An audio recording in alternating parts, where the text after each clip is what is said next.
hello. This is Morel Benard with A Christmas Carol. A Christmas Carol. Marley was dead to begin with. There is no doubt whatever about that. The register of his burial was signed by the clergyman, the clerk, the undertaker, and the chief mourner. Scrooge signed it. And Scrooge's name was good upon change for anything he chose to put his hand to. Old Marley was as dead as a doornail.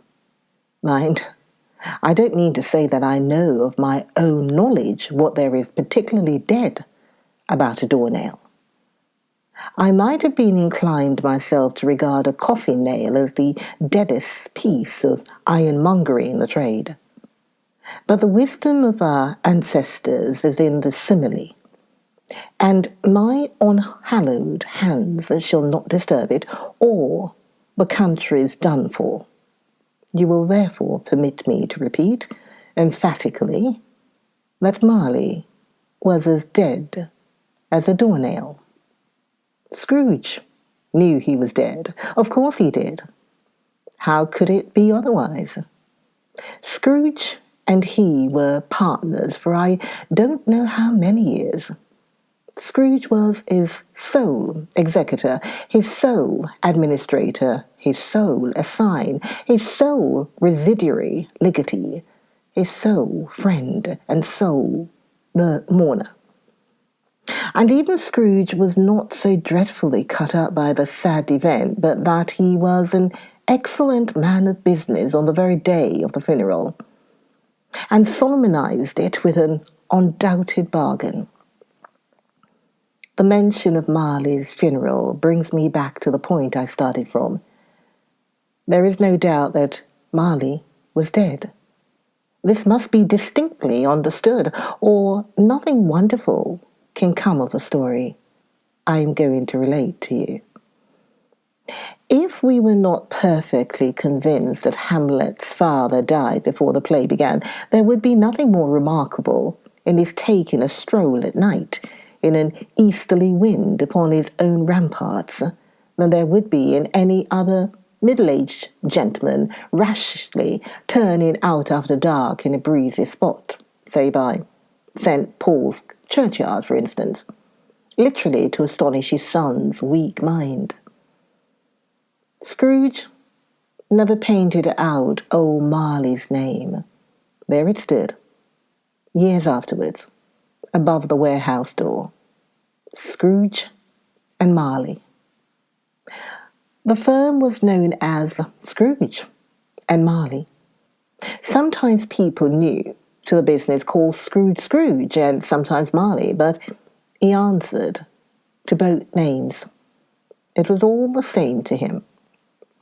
Oh, but he was a tight-fisted hand at the grindstone, Scrooge, a squeezing, wrenching, grasping, scraping, clutching, covetous old sinner, hard and sharp as flint, from which no steel had ever struck out generous fire, secret and self-contained and solitary as an oyster.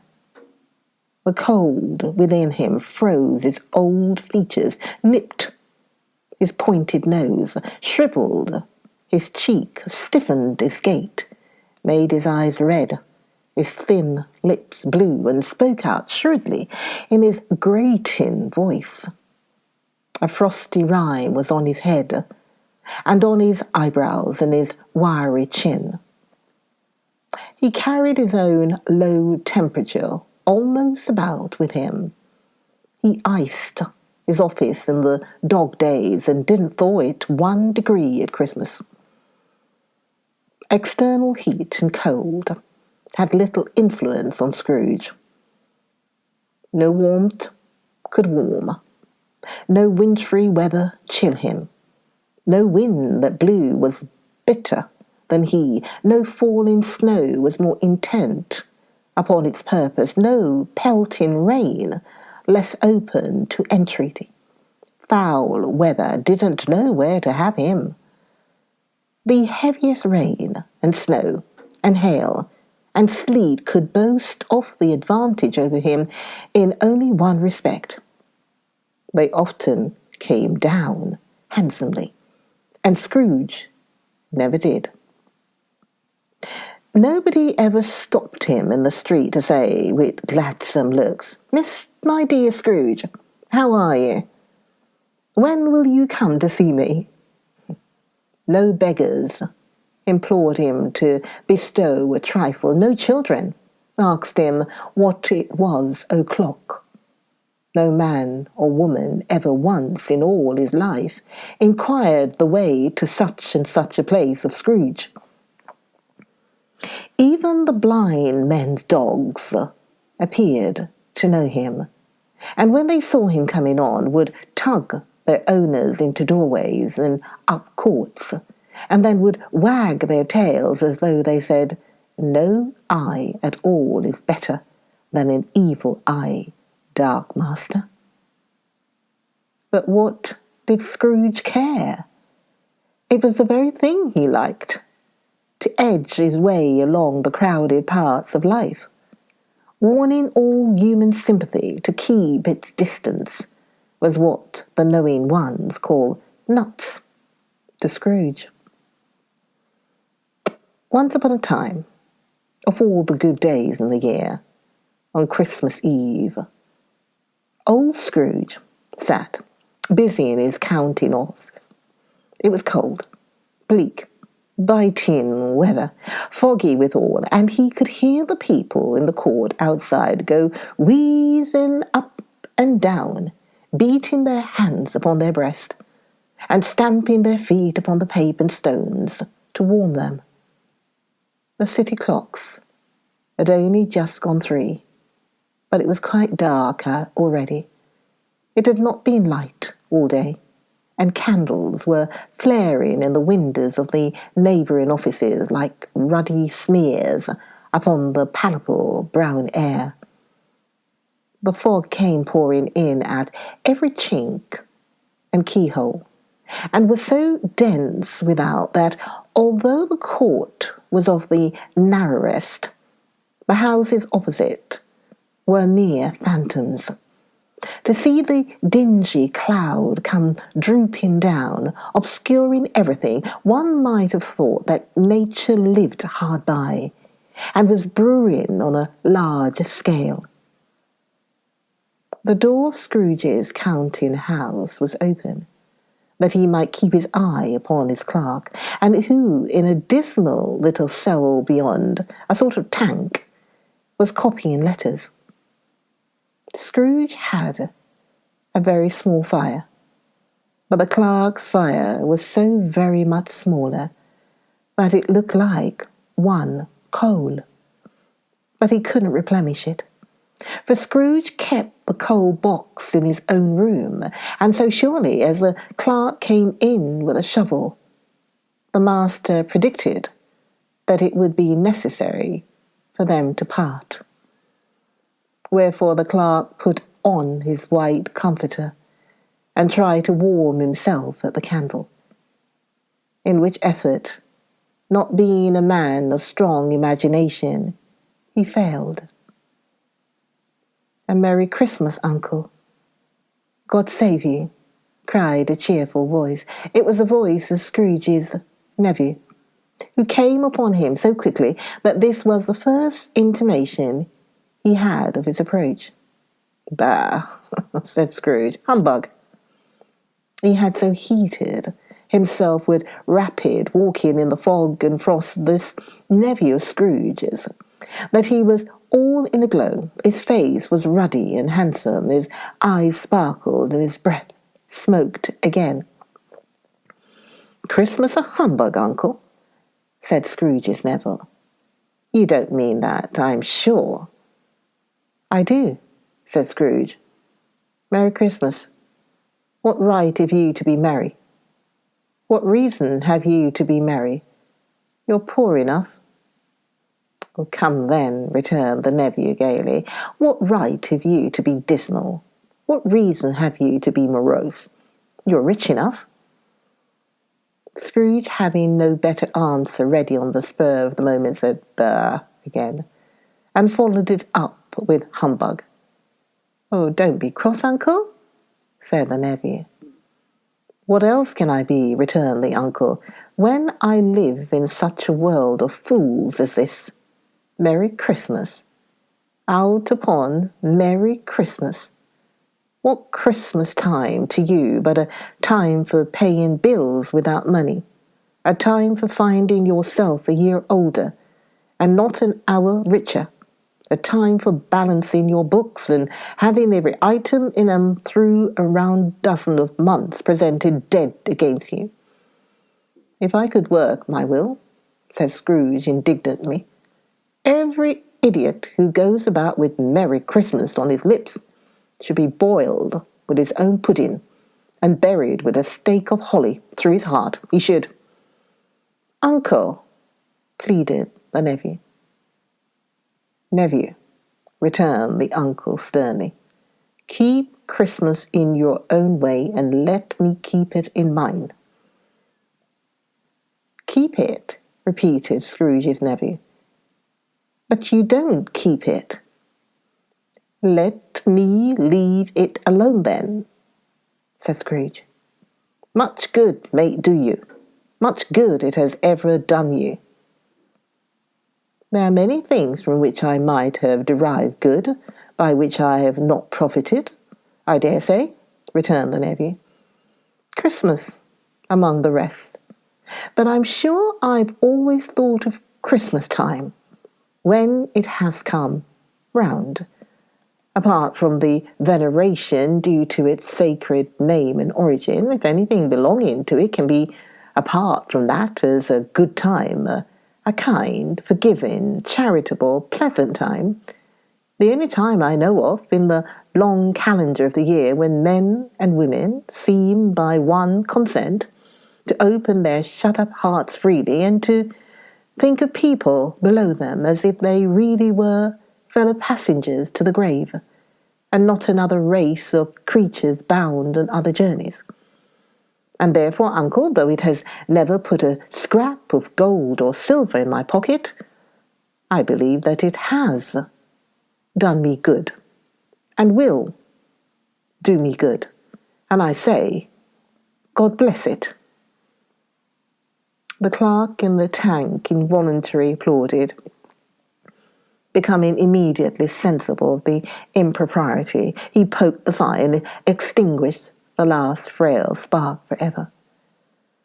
"Let me hear another round sound from you," said Scrooge, "and you'll keep your Christmas by losing your situation. You're quite a powerful speaker, sir," he added, turning to his nephew. "I wonder you don't go into Parliament." "Oh, don't be angry, uncle. Come, dine with us tomorrow." Scrooge said that he would see him. Yes, indeed, he did. He went the whole length of the expression and said that he would see him in that extremity first. "But why?" cried Scrooge's nephew. "Why?" "Why did you get married?" said Scrooge. "Well, because I fell in love." "Because you fell in love?" growled Scrooge, as if that were the only one thing in the world more ridiculous than a Merry Christmas, good afternoon. "Nay, uncle, but you never came to see me before that happened. Why give it as a reason for not coming now?" "Good afternoon," said Scrooge. "I want nothing from you. I ask nothing of you. Why cannot we be friends?" "Good afternoon," said Scrooge. "I am sorry, with all my heart, to find you so resolute. We have never had any quarrel to which I have been a party, but I have made the trial in homage to Christmas, and I'll keep my Christmas humour to the last. So, a Merry Christmas, uncle." "Good afternoon," said Scrooge. "And a Happy New Year." "Good afternoon," said Scrooge. His nephew left the room without an angry word, notwithstanding. He stopped at the outer door to bestow the greetings of the season on the clerk, who, cold as he was warmer than Scrooge, for he returned them cordially. "There's another fellow," muttered Scrooge, who overheard him. "My clerk, with 15 shillings a week and a wife and a family, talking about a Merry Christmas. I'll retire to Bedlam." This lunatic, in letting Scrooge's nevy out, had let 2 other people in. They were portly gentlemen, pleasant to behold, and now stood, with their hats off, in Scrooge's office. They had books and papers in their hands, and bowed to him. "Scrooge and Marley's, I believe," said one of the gentlemen, referring to his list. "Have I the pleasure of addressing Mr. Scrooge, or is it Mr. Marley?" "Mr. Marley has been dead these 7 years," Scrooge replied. "He died 7 years ago, this very night."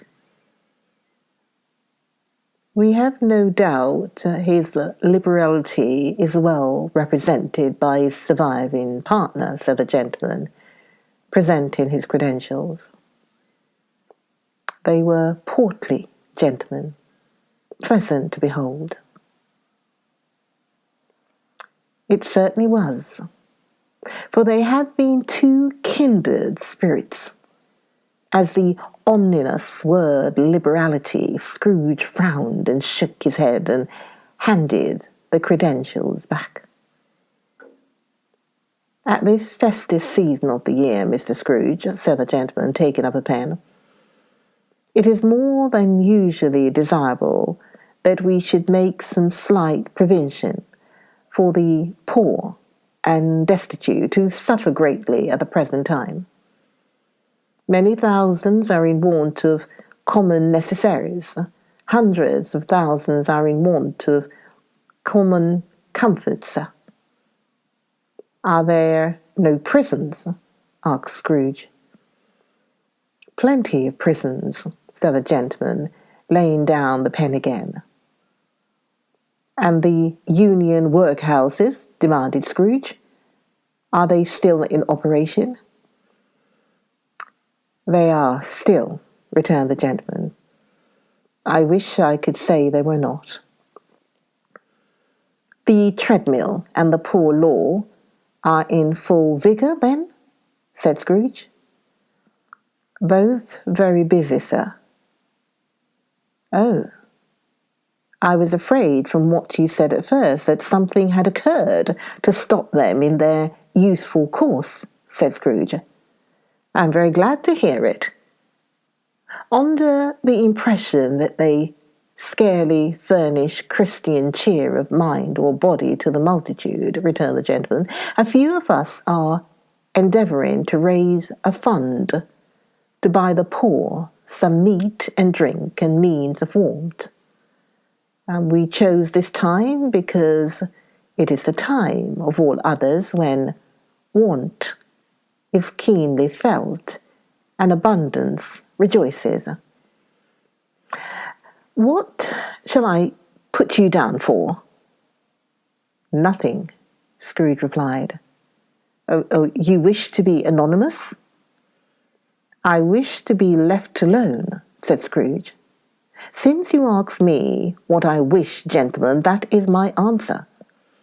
I don't make merry myself at Christmas, and I can't afford to make idle people merry. I help to support the establishments I have mentioned. They cost enough, and those who are badly off must go there. Many can't go there, and many would rather die."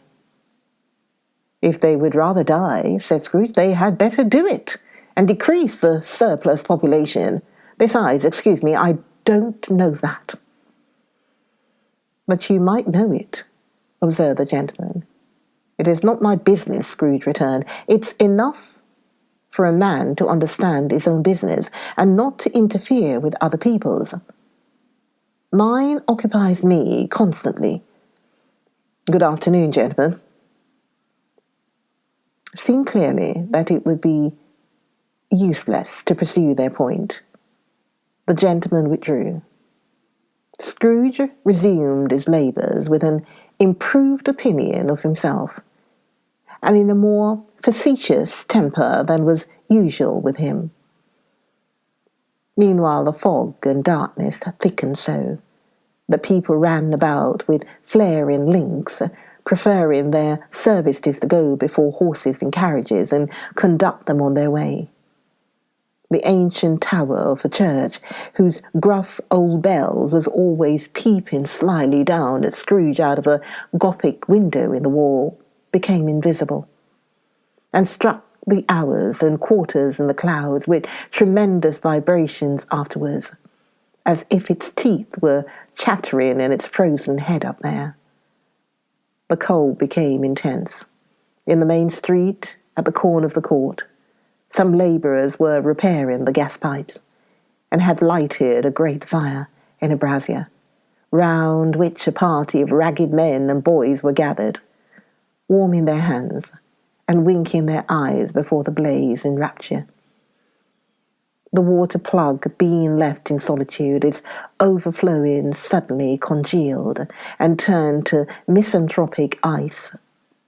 The brightness of the shops, where holly sprigs and berries crackled in the lamp heat of the windows, made pale faces ruddy as they passed.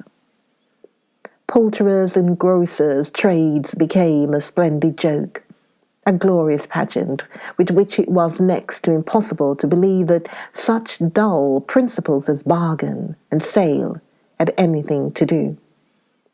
The Lord Mayor, in the stronghold of the mighty mansion house, gave orders to his 50 cooks and butlers to keep Christmas, as the Lord Mayor's household should. And even the little tailor, whom he had fined 5 shillings on the previous Monday for being drunk and bloodthirsty in the streets, stirred up tomorrow's pudding in his garret, while his lean wife and the baby sallied out to buy the beef. Join me for the next video of A Christmas Carol. A Christmas Carol. Join me for the next video. Oh, that song. Bum, bum, bum, bum, bum, bum. Da, da, da, dum, dum. Join me for the next video. Bum, bum, bum, bum, bum, bum. Da, da, da, dum, dum. Join me for the next video. Morel Benard. See you then.